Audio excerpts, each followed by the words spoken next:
আমি বলি আল্লাহর কসম, কোন মেয়ের বিয়ে হয় না, তুমি লা হাওলা ওয়ালা কুওয়াতা ইল্লা বিল্লাহ পড়ো, দেখতে দেখতে দেখবা বিয়ে হয়ে গেছে।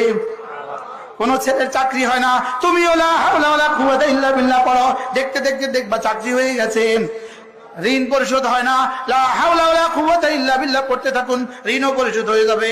যে যেই সমস্যার জন্য এটা পড়বে, সঙ্গে সঙ্গে রব্বুল আলামিন ফয়সালা করে দিবে। জোরে বলেন। আমি বলি আজকের দুনিয়াতেও, আজকের বাংলাদেশেও যে কোনো মজলুম তাকওয়া ইখতিয়ার করবে, তাওয়াক্কুল ইখতিয়ার করবে, লা হাওলা ওয়ালা কুওয়াতা ইল্লা বিল্লাহ পড়বে, আল্লাহ তার জন্য রাস্তা খুলবেই খুলবে। আরেক হাদিসে রাসূল বলেন, মান ক্বালা লা হাওলা ওয়ালা কুওয়াতা ইল্লা বিল্লাহ মিআতা মাররা লা ইয়ামাসসুহুল ফাকরু আবাদা।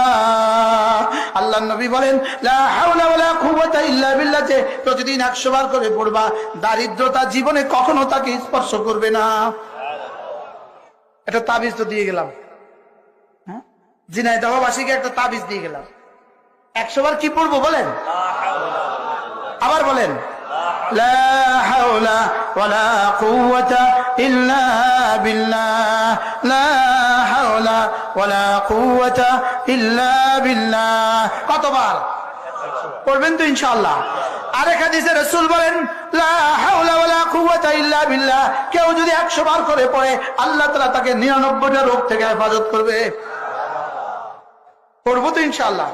এর উপর আমি কিতাব লিখছি, একদম মুস্তাকিল কিতাব, লা হাওলা ওয়ালা কুওয়াতা ইল্লা বিল্লাহর ফজিলত, মুস্তাকিল স্বতন্ত্র আমার কিতাব, লা হাওলা ওয়ালা কুওয়াতা ইল্লা বিল্লাহ। সুবহানাল্লাহ বলবেন। পড়বো তো ইনশাআল্লাহ?